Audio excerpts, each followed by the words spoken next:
چھپا ہوا خزانہ۔ آسمانی صحائف کے نقطہ نظر سے جب ہم تخلیق کائنات پر تفکر کرتے ہیں تو ہمیں اس بات کا علم ہو جاتا ہے کہ ہم مخلوق ہیں اور اللہ ہمارا خالق ہے۔ خالق نے جب چاہا کن فرما کر کائنات کو بنا دیا۔ سوال یہ ہے کہ خالق نے کیوں چاہا، اور خالق نے جو چاہا وہ پہلے سے موجود تھا یا نہیں؟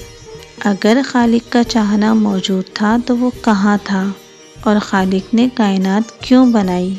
اس کے بارے میں خالق خود کہتا ہے کہ میں چھپا ہوا خزانہ تھا۔ میں نے مخلوق کو محبت کے ساتھ اس لیے پیدا کیا کہ میں پہچانا جاؤں۔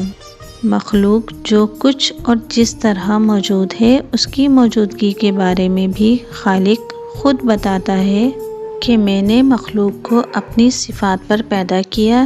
یہ بات سب جانتے ہیں کہ ذات کو صفات سے الگ نہیں کیا جا سکتا۔